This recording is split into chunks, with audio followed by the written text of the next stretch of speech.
ප්‍රශා YouTube channel එකේ මේ පියද මේ චූටි එක ඕදනක්ද?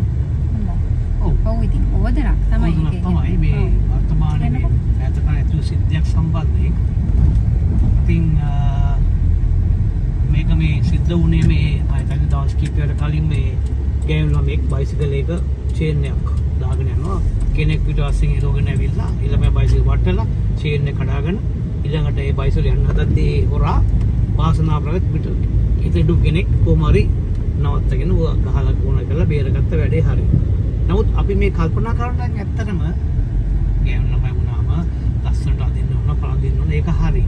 නමුත් අපි මේ අපේ තියෙන වටිනා මාල මුතු අරෝ මේවා අපි හැම වෙලාවෙම දාගෙන යන්න ඕනද? ඒවට අපිට බැරිද කල්පනා කරන්න ඒ කියන්නේ අවශ්‍යම ගමනට ඇරෙන්න මේ වගේ අපි කඩේකට එහෙම නැත්නම් අපි පන්සලකට පල්ලියකට එහෙම නැත්නම් පන්තියකට යනකොට ඒව දාගෙන ගියොත් අවදානමක් තියෙනව නේද?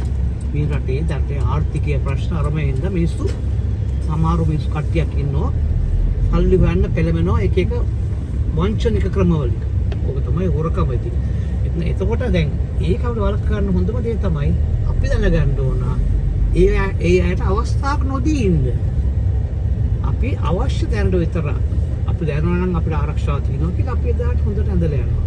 නමුත් අනිත් ගමන් වල සාමාන්‍යයෙන් අපි මුදු නැතුව මාර නැතුව ප්‍රශ්නයක් නෑ. ඔයාමයි වෙනසක් නෑ. එහෙම නේද වෙන්න ඕන. ඔව් ඉතින් අපි අපේ පැත්තෙන් අපිට හැදෙන්න පුළුවන්.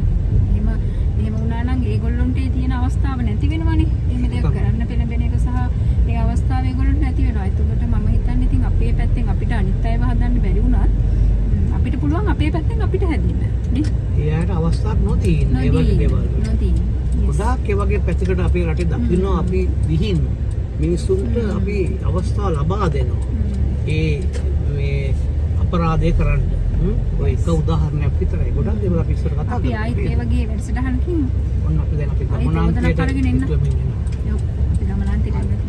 බයි. හැමෝටම සුබ දවසක්.